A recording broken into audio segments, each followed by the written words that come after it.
감사합니다. 우리가 이제 삼손 이야기 이제 점점 정점에 치달고 있어요. 오늘 말씀 볼 부분이 좀 어렵기도 하고 조금 생소하기도 하실 겁니다. 많이 읽어보지 못하고 생각하지 못한 부분이기도 해요.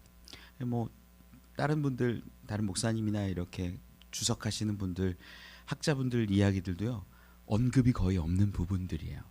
오늘 16장 1절에서 3절까지가 저도 고민을 많이 했고 생각을 많이 했는데 이 가운데 참 중요한 의미가 있어서 이 이야기를 좀 깊게 나누려고 합니다. 삼손에게 있어서 연결되어 있는 여인들이 한 4명 정도가 등장을 합니다. 첫 번째는 어머니예요.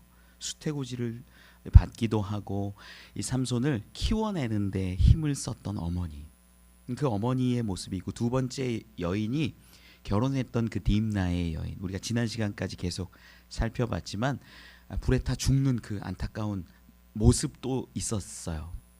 삼손과 그 딥나의 여인 가운데 있었던 스토리는요, 우리가 익히 많이 알고 있어요. 뭐 여우 꼬리에 횃불 달아가지고 뭐 이랬던 이야기, 또 이 사자를 죽였는데 그게 꿀 나왔던 수수께끼 이야기, 이런 게 다 이제 딥나의 여인과 연결된 이야기들이죠.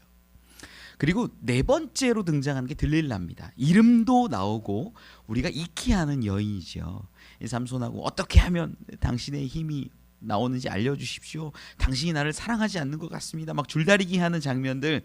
그래서 결국에는 삼손이 모든 것을 알려주었을 때 그가 뭐 어려움 당하고 눈 뽑히고 맷돌 돌리고 마지막엔 그 신전에서 사람들 죽였다라는 이야기로 맺고 있는 이야기, 들릴라 여인이 나옵니다. 세 번째 등장하는 여인이 오늘 본문의 가사의 한 기생 이야기예요. 근데 짧아요. 3절에 불과하고요. 오늘 본문 여러분 딱 읽어보시면 무슨 느낌이 듭니까? 아니, 가사는 왜 갔대? 기생을 만나고 기생에 들어갔다라는 이 표현은 이제 성적인 어떤 접촉을 했을 것으로 보는 거예요. 성관계를 했는데 성매매로 보이죠.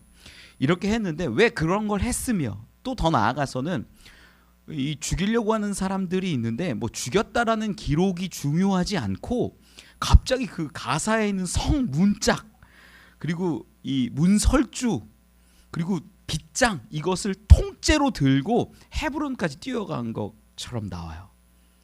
뭔 얘기야 이게? 어떤 목사님은 이 부분을 이제 설교하면서 달밤에 체조했다고, 삼손이 그렇게 표현을 정말로 하시더라고요. 달밤에, 야밤에, 한밤중에. 제가 옳다구나 했어요. 맞아요, 정말 달밤에 체조하듯이 오늘 본문에요, 이게 막 달려가는 그 장면, 성 문짝 2개랑 설주랑 빗장까지 들었다라는 거는 이 세트예요. 세트, 성문 세트를 다 들고 한 번에 달려갔다라는 이야기인데, 여기서 어떤 막 의미들을 찾으려고 하시는데 이 의미가 없어요. 여기 아주 중요한 이야기가 여기 배경에 하나 깔려 있는데, 이것들을 우리가 좀 함께 나누고 깨닫고 하나님이 주시는 힘에 대해서 우리가 좀 고민해 보려고 합니다. 우리 말씀을 읽으면서 함께 은혜 나눠보죠. 우리 1절 말씀 같이 한번 더 읽어보지요. 시작. 삼손이 가사에 가서 거기서 한 기생을 보고 그에게로 들어갔더니. 아멘. 가사라는 지역이 이제 등장을 해요. 이 삼손이 활동했던 지역이 소라 땅인데, 소라 땅에서 이 가사까지는 꽤 멉니다. 우리 이 블레셋의 5성읍, 기본적으로 5방백이 등장하는 그 5성읍이 유명한데, 이 5성읍 가운데 하나 등장했던 장면이 있어요. 결혼식 할 때 퀴즈 냈다가 퀴즈를 사람들이 맞춰버리니까 분노해가지고 아스글론이라는 지역에 가서 30명 때려 죽이고 그 30명의 이 옷 가져와서 넘겨주었던 그 지역 아스글론, 거기가 한 40km 정도 된다고 제가 말씀을 드린 것 같아요. 가사는요 더 멀어요. 70km 정도 돼요. 그리고 가사 이 지역이 이 블레셋 지역 지경 가운데에선 가장 큰 성읍으로 유명했던 지역이라는 거죠. 그러니 이 가사라는 이 먼 지역까지 왜 갔을까? 생각을 한 번쯤은 해봐야 된다라는 거예요. 그런데 본문을 생각해 볼 때 이 간 이유가 드러나는 장면이 연결된 스토리가 기생을 보고 그에게로 들어갔다라고 이야기를 하니까 기생 보려고 들어갔구나. 이 기생이라는 표현이 이제 사실은 이제 성매매하는 창녀랑 같은 단어거든요. 그러니까 성매매하러 갔구나라고 생각을 해요. 대부분 학자들이 그렇게 기록을 합니다. 주석을 해요. 그래서 제가 성경을 곰곰이 보면서 곱씹어 보면서 단어들을 조합해 보면서 그게 뭔가 껄쩍지근한 게 있었어요. 마음 가운데. 과연 정말 그냥 단순히 성매매를 하러 이 삼손이 가사 지역까지 갔을까? 저는요, 여러분, 삼손을 멋있게 포장하려는 사람은 결코 아닙니다. 왜냐? 지금까지 우리가 삼손에 대해서 잘 살펴봤을 때 삼손은 어땠냐면 자기 멋대로 하나님의 어떤 뜻이나 하나님의 영광을 위해서 살기보다는 자기 혈기대로 살았고, 우리가 지난 시간에 살펴봤던 것이 어떤 거였냐면 1000명의 사람들을 그 나귀뼈로 죽일 때도 그 뼈 사람들이 죽은 모습들을 한 무더기 두 무더기 해가지고 이 라만 레히라 이름하면서 내가 뼈 무덤을 이렇게 언덕을 쌓았어 라고 자기를 드러내고 교만했던 모습임을 우리가 확인을 했잖아요. 그 가운데에서 목말라서 갈증해서 쓰러져서 죽어갈 그때 하나님께 부르짖었을 때 하나님이 샘을 터지게 하시고 그 샘이 에낙고레가 된 거예요. 그러니까 삼손은 기본적으로요, 교만 덩어리였어요. 교만 덩어리. 자만심이 가득했어요. 자기가 생각하고 자기가 결정하고 판단하는 그러한 모습이 가득했다라는 거예요. 그래서 저는 삼손을요, 멋있게 아름답게 포장하고 싶은 생각은 없습니다. 그런데 오늘 본문 말씀이요, 말씀을 단어 하나하나 좀 곱씹어 보면 의미들이 좀 다른 의미들이 담겨 있어요. 여기서 그래서 제가 여러분 좀 고정관념을 내려놓고 오늘 본문 1절 말씀을 좀 살펴보면, 먼저 기생이라는 단어가 나오는데 이 기생이라는 단어가 조나라는 히브리어를 써요. 그래서 일반적으로 기생하고 연결된 단어를 주로 쓸 때 조나 해가지고 기생이다라는 표현들을 씁니다. 이 표현이 성경에서 대부분 쓰여요. 그런데 본문을 보니까 기생 앞에 단어가 하나 붙어 있는데 이시아라는 단어가 다 붙어 있는 거예요. 이시아 조나. 이게 뭐냐면 이시아가 여인이라는 뜻이에요. 여인이라는 뜻. 이쉬가 이시아에게 요런 노래 한번 들어보셨죠? 그러니까 이시아가 어떤 거냐면 여인이라는 뜻이에요. 여인이란. 요 단어를 조나 앞에 쓰는 일이 그렇게 많지 않습니다. 보통 조나 이렇게 되는데 이시아 조나 이렇게 바꾼 거예요. 왜 그럴까? 요 용례가 어디서 쓰이냐면요, 한번 쓰여요. 어디서 쓰이냐? 기생 라합에게 쓰여요. 기생 라합에게. 그냥 기생이다라는 표현으로도 충분한데 여기 앞에 이샤라는 단어를 딱 넣음으로 인해서 느낌이 좀 달라지는 거예요. 여러분, 라합이라는 여인이 기생이죠. 그런데 우리가 쉽게 볼 여인은 아니에요. 왜 그러냐? 하나님을 두려워했고 하나님을 두려워함으로 그가 이 이스라엘에게 선대했기 때문에 그의 가정은 구원을 받았던 여인이 라합이라는 거예요. 예수 그리스도의 계보 가운데 들어오는 여인이 라합이라는 거예요. 우리 알고 있잖아요. 그러다 보니까 이 이샤라는 단어가 들어감으로 인해서 느낌이 뭔가가 조금은 달라지더라라는 거예요. 그리고 여기서 한 가지 더 나아가 보면 이 삼손이 기생을 보고 그에게로 들어갔다라고 이야기하면, 들어갔다라는 게 이제 보라는 히브리어를 쓰는데 요게 이제 성관계를 맺다라는 표현도 담겨 있어요. 그러다 보니까 창세기서부터 계속 이 성관계에 관련된 요 보라는 단어가 쓰일 때 보면, 제가 이게 살펴봤더니 창세기 30장 4절에 보면 시녀 비라를 남편에게 아내로 주매 야곱이 그에게로 들어갔더니 같은 단어예요. 보라는 단어를 써요. 유다 같은 경우에도 창세기 38장에 이런 기록이 있어요. 유다가 그것들을 그에게 주고 그에게로 들어갔더니, 이제 며느리와 관계 맺는 장면인데 이것도 성관계를 의미하는 보라는 단어를 써요. 그런데 대부분 룻기에도 보아스와 이 룻이 관계를 맺을 때도 들어갔다라는 단어를 쓰는데 다 단독으로 쓰여요. 보라는 단어가. 근데 오늘 본문에는요, 그 기생에게 들어갔다라는 표현이 쓰이는데 앞에 동사가 하나가 더 쓰이는 거예요. 보다라는 거예요. 그 여인을 보고. 그러니까 만약에 성관계를 목적으로 해서 가사에 내려갔고 그냥 들어갔다라고 표현한다라면 굳이 보다라는 단어를 안 써도 돼요. 안 써도. 이 보다라는 단어가 어떤 거냐? 주시하다, 주목하다, 생각하다 이런 의미가 담겨 있어요. 그래서 좀 느낌이 달라지는 거죠. 깊이 보면 삼손이 여인을 주목하고 주시하고, 이게 무슨 물론 성적인 어떤 목적이나 자기의 만족이나 이런 것들을 얻기 위해서 봤을 수도 있어요. 그건 모르는 거예요. 그런데 본문의 느낌이 뉘앙스가 조금씩 다른 의미들이 거기에 담겨 있어요. 그리고 또 방금 말씀드린 보라는 단어나 이제 이 들어가다라는 단어나 여기 다 단어들이 미완료형이에요. 미완료형. 뭐냐면 계속 관계를, 단회적인 성관계를 의미했다라기보다는 거기 지역에 이르러서 그 여인과 함께 지내고 있는 이러한 모습을 보게 해준다라는 거예요. 느낌이. 그래서 제가 이 부분을 좀 정리하면서 이런 생각이 들었어요. 전 삼손을 포장하는 게 아니에요. 삼손이 가사에 왜 갔는지는 알 수 없어요. 그래서 가사에 갔는데 예쁘고 아름다운 자기 마음에 드는 어떤 여인을 만났을 수도 있어요. 그런데 그 여인의 직업이 뭐냐? 기생이었던 거죠. 그 여인에게 가서 돈을 주었을 수도 있고 아닐 수도 있고 그 여인과 지내게 되었던 것으로 보인다라는 거예요. 제가 왜 이렇게 얘기를 드리냐? 이 성경을 볼 때 이게 가사에 가서 기생을 보고 그에게로 들어갔다라는 이야기를 딱 보면 삼손 그럼 그렇지. 늘 여자 좋아하고 자기 마음대로 살고 이렇게 살았으니까 뻔하네 라고 보지만, 저는요 그런 고정관념을 조금은 깨보고 싶은 거예요. 왜 제가 이 고정관념에 대해서 이야기를 드리냐? 우리가요 신앙생활을 하는데 고정관념 가지고 신앙생활할 때 굉장히 많습니다. 성도들이 목사님을 볼 때도 고정관념을 갖고 있고요, 목사님도 성도를 볼 때 성도와 성도 사이에도 고정관념이라는 게 있어요. 이렇겠지 저렇겠지, 저분은 저러니까 이분은 이러니까. 여러분, 그런데 사람은요 사람의 힘과 능력으로는 바뀌기는 어렵지만 하나님이 역사하시면 바뀔 때도 분명히 있다라는 걸 저는 믿어요.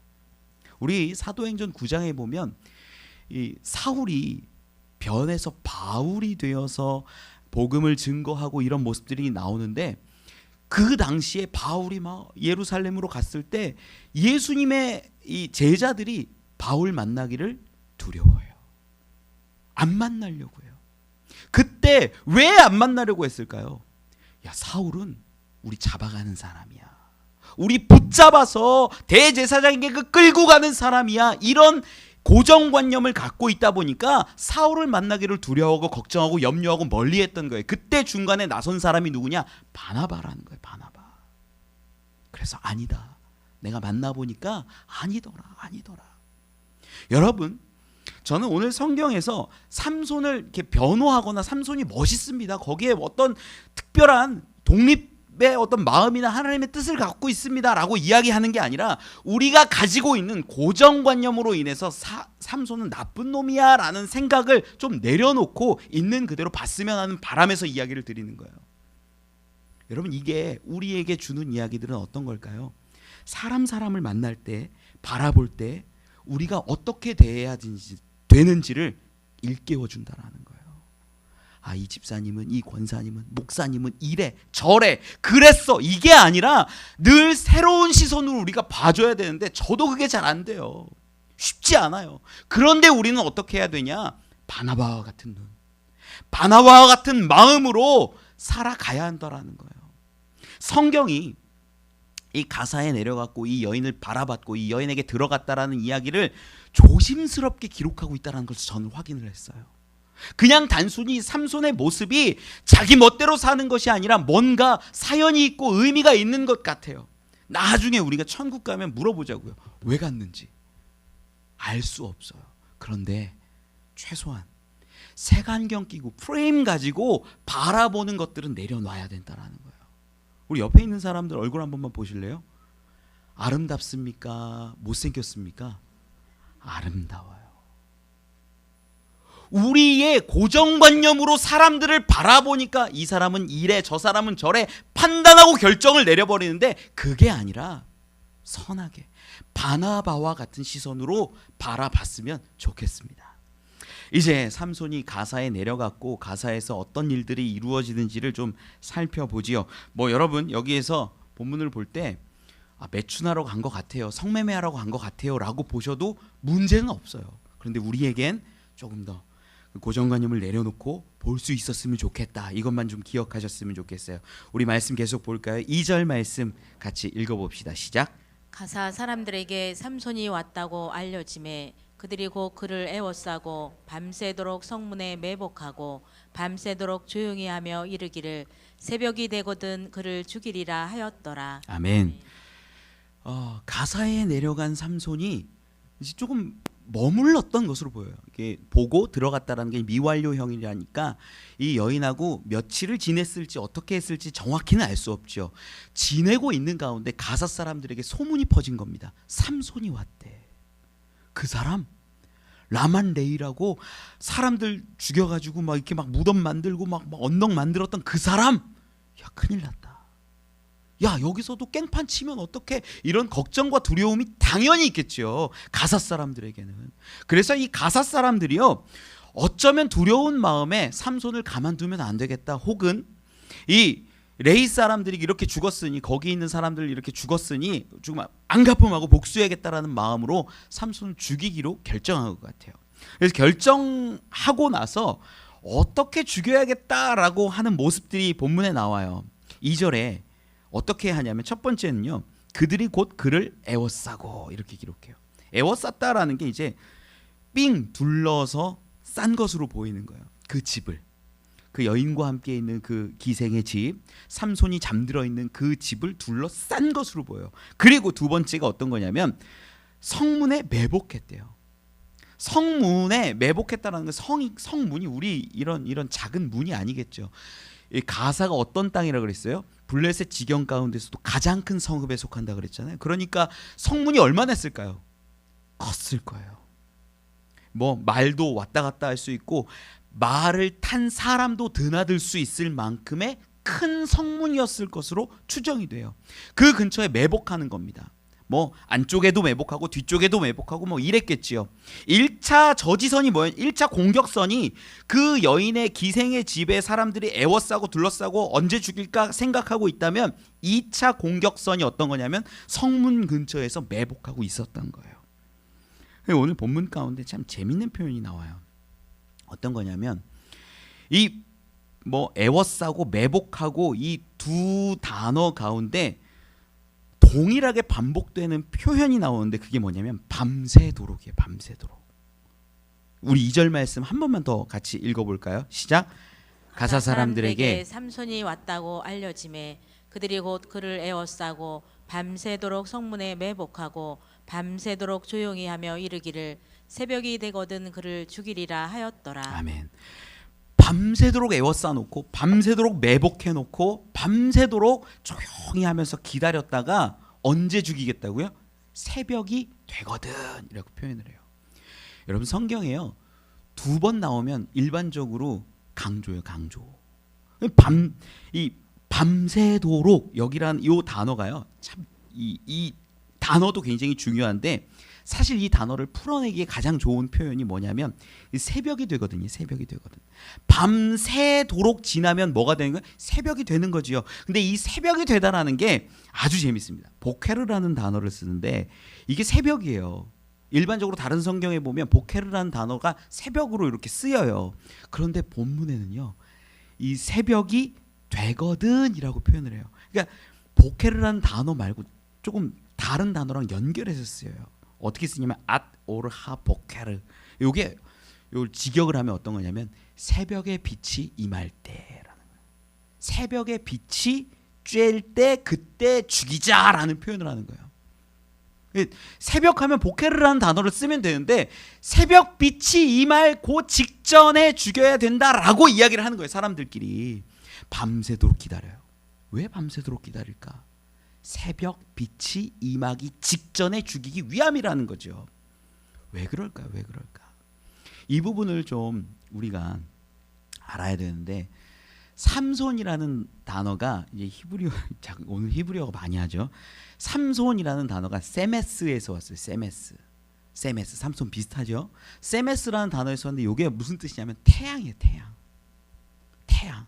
그러다 보니까 블레셋 사람들이 생각을 할 때 삼손하면 태양이 떠올라요. 실제로 이제 삼손이라는 단어가 태양의 사람이라는 뜻이에요. 태양의 사람. 그러면 삼손이 언제 힘을 제일 잘 쓸 것 같이 느껴졌냐면 이건 블레셋 사람들의 추측인 거예요. 태양이 떠오르면 그가 힘이 생겨. 충분히 가능하죠. 그러니까 언제 죽이는 게 가장 좋은 거예요? 태양이 가장 뜨기 직전 힘이 없을 그때 죽이는 게 가장 좋아라고 여기는 거예요. 본문 말씀 가운데 단어들을 보면 느낌이 좀 달라지는 거죠. 아무래도 가만두면 안 되겠어. 그가 1000명 죽일 때 생각해봐. 그 힘이 어마어마한데 우리가 그냥 죽일 수 있겠어? 그냥 이길 수 있겠어? 여러분 본문 말씀을 가만히 살펴보세요. 우리가 삼손을 만약에 죽여야 된다라는 목적을 가지고 있다면 어떤 기준을 삼는 게 맞냐면 삼손이 가장 깊이 잠들었을 때를 죽이는 게 맞아요. 삼손이 가장 잠들어가지고 코를 골거나 힘이 없거나 술에 취했거나 이때를 찾아가지고 죽이는 게 맞는데 이 가사 사람들은요 그때를 찾지 않아요. 언제를 찾는 거예요? 밤을 새고 기다렸다가 새벽녘이 되어서 새벽 빛이 임하기 직전 가장 어둡다고 생각하는 그때 죽여야 된다라는 거예요. 삼손의 상황이 중요한 게 아니에요. 삼손의 어떤 육체적인 상황, 잠이 깊이 들었냐, 술이 취했냐, 여자에게 푹 빠졌냐, 힘이 없냐, 많냐 이게 아니라 그들 마음과 생각 가운데는 그가 태양의 사람이니까 태양빛이 가장 어두울 그때 죽이는 것이 가장 확실하겠다. 이렇게 여긴 것으로 보여진다는 거예요. 그래서 사람들이 매복하고 밤새 기다립니다. 성경 말씀이 이제 더 분명해지는 거죠. 그래서 밤새 기다렸구나. 그래서 밤새 기다렸구나. 그래서 새벽 빛이 임하기까지 기다렸다가 죽이려고 그 집을 에워싸고 성문 가운데 매복하고 조용히 숨죽여서 삼손을 죽이기를 원했구나라는 게 보이는 거예요. 그런데 그때 이제 삼손의 반격이 시작이 돼요. 우리 3절 말씀이죠. 3절 말씀 같이 읽어보죠. 시작. 삼손이 밤중까지 누워 있다가 그 밤중에 일어나 성 문짝들과 두 문설주와 문빗장을 빼어 가지고 그것을 모두 어깨에 메고 헤브론 앞산 꼭대기로 가니라. 아멘. 이제 여러분 좀 찾으실 것 같아요. 여기 2번 나오는 단어가 뭐예요? 밤중. 맞아요. 이 밤중이라는 것이 느낌으로 이렇게 보면 우리가 밤중에 중간에 일어나서 이런 표현이겠는데 히브리어로 보면 하치하라일라 해가지고 밤의 한가운데라는 뜻이에요. 굳이 이 단어를 써요.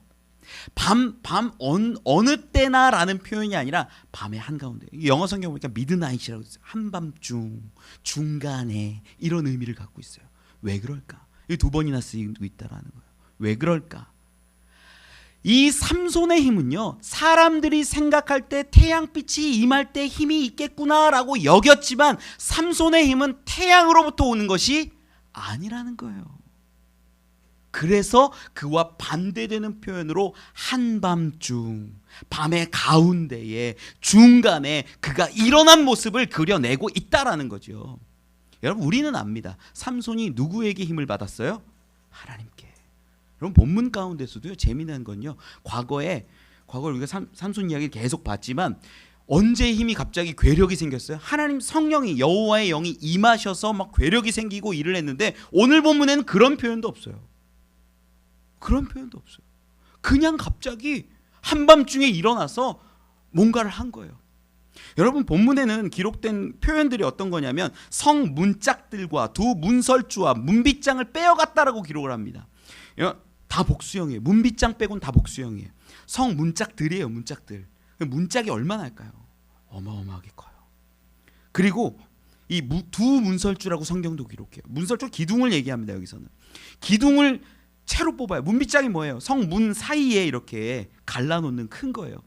이 큰 가사라는 성읍 가운데 공성전이 벌어지고 싸움이 일어나면 이 성문은요 엄청 두껍고 단단하고 감히 공격해서 쉽게 함락되지 않아야 되는 성문이에요. 그럼 성문이 우리 이런 문짝 같은 얇은 문이었겠어요? 두꺼운 문이었겠어요? 두꺼운 문이요. 여러분 이걸 들었다고 생각해 보세요. 이걸 채로 제가 이걸 상상하는데 상상이 안 가더라고요. 무게도 무게예요. 무게도 제가 뭐 가끔 뭐 들어보면 우리 남자들 가끔 뭐 이렇게 들어보면 무거운 것도 힘든데 큰 것도 힘들어요. 큰 것도. 왜 그래요? 잡을 때가 애매하면 힘쓰기가 애매한 거예요. 무게가 애매한데 크면 야 이걸 잡기가 불편한 거예요. 위로 떠받치면야 가능하겠죠. 근데 그 정도 힘은 안 되고 이게 크면 클수록 뭔가를 잡는 게 어려워요. 근데 지금 삼손이 잡은 그 성문을 한번 생각해 보세요. 이 벽체만 할 것 같아요. 이 벽체만 할 것 같아요.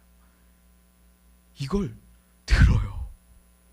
이 말씀 있는 그대로 살펴보면 야 설주 2개와 성문 2개와 가운데 빗장까지 그러니까 세트로 그걸 든 다음에 어떻게 했대요? 어깨에 맸대요.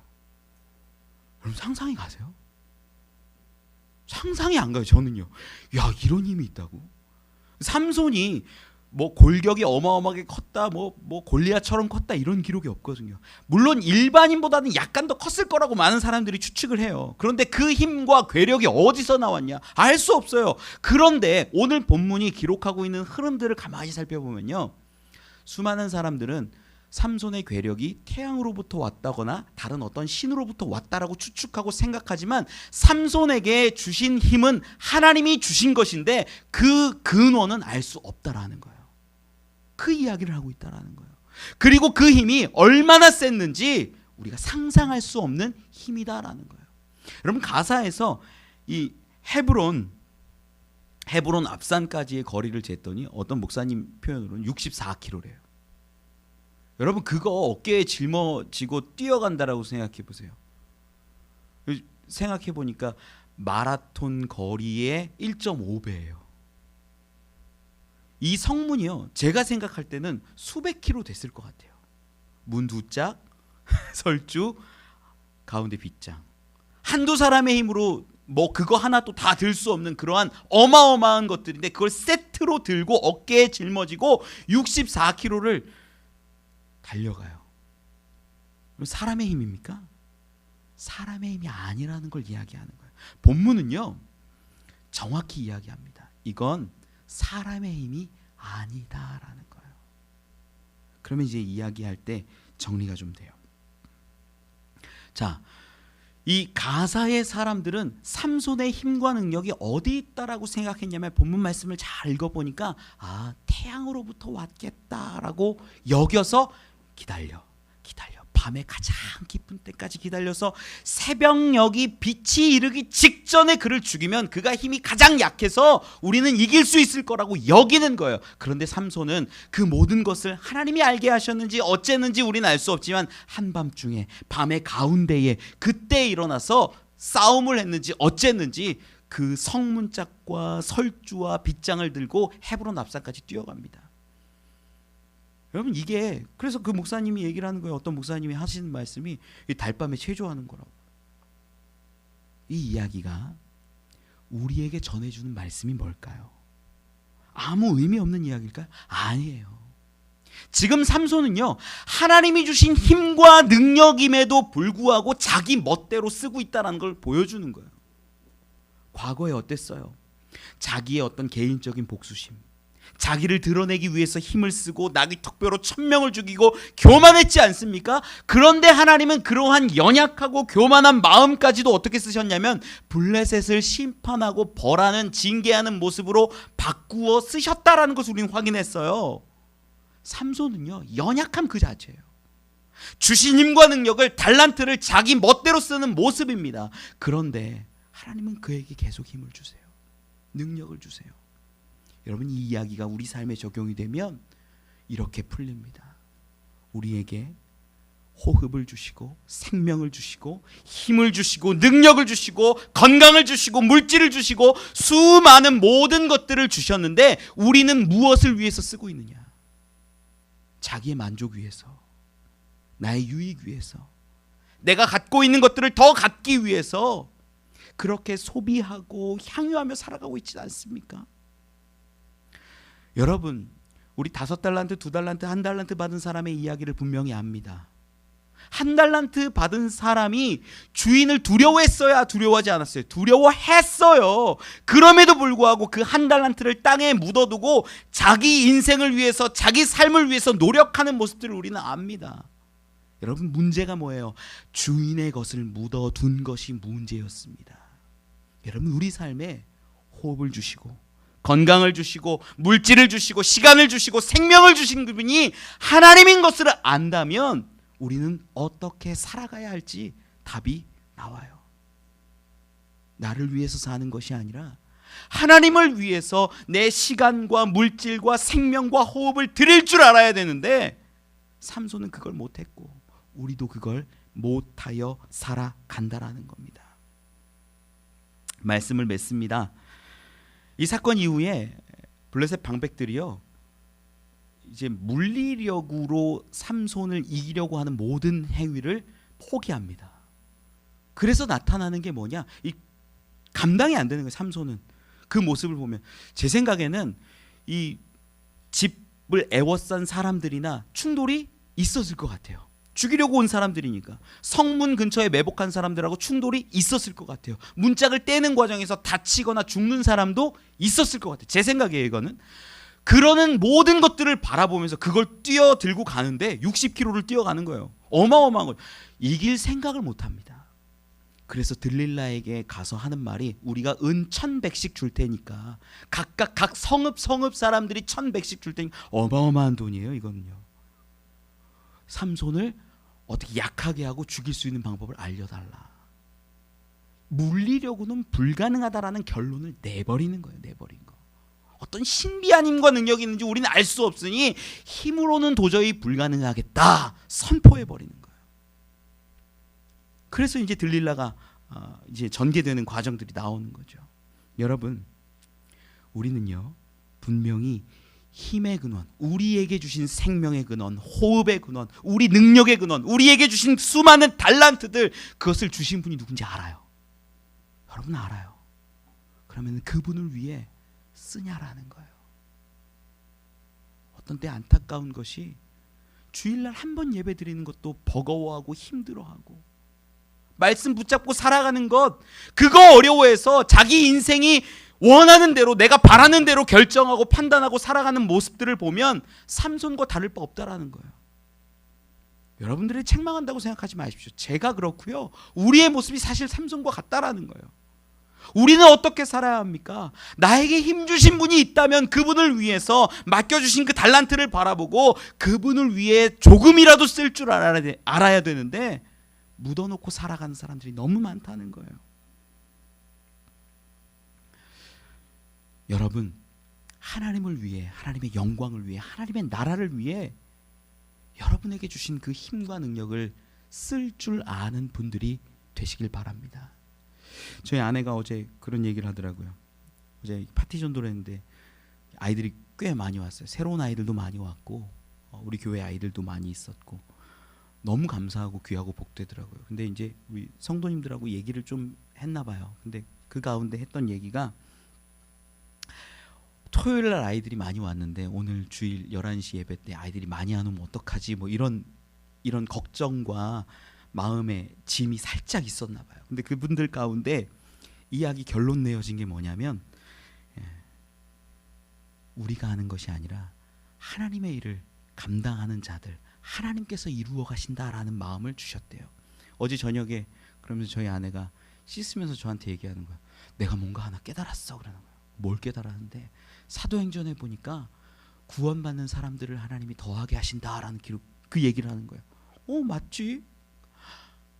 그런 생각을 했대요. 우리는 성도가 많아지길 원했고 교인이 많아지길 원했고 그런 생각들을 했었는데, 정말 하나님의 관심은 어디 있었냐? 구원받는 사람들이 늘어감에 있었다라는 거예요. 제가 그 아내의 이야기를 듣고 너무 감사했어요. 우리는요, 우리 함께하는 교회를 위해서 일하는 거 아닙니다. 여러분 죄송한데 그거 아니에요. 우리 교회 성도 늘어나면 저 좋아요. 그런데 그거 아니에요. 그거 아니에요. 우리의 진짜 궁극적인 목적이 뭡니까? 하나님의 나라예요. 당신의 나라, 하나님을 위해 일을 해야지 내가 교회 위해서 목사님 위해서 일하는 거예요? 아니에요. 목사님들이 때로 힘들어지는 거 내가 열심히 일했는데 왜 힘듭니까? 하나님, 너 교회 위해서 일한 거니? 이게 열매가 보일 듯 안 보이면 낙심하고 힘들어지는 거예요. 엘리야가 그랬던 거예요. 그게 아니라 우리 하나님 영광 위하여 하나님 나라 위하여 달려가면 내가 열매 책임지는 게 아니라 하나님께서 맺게 하시고 하나님께서 취하시는 거예요. 우리의 힘과 능력, 우리에게 주신 달란트는 하나님께 온전히 써야 합니다. 여러분, 하나님의 영광 위하여 여러분에게 맡겨주신 그 호흡, 생명, 달란트, 건강 사용해 보십시오. 하나님이 가장 기뻐하시고 하나님이 받으실 것을 믿습니다. 그러한 저와 여러분 우리 되시길 간절히 축원합니다.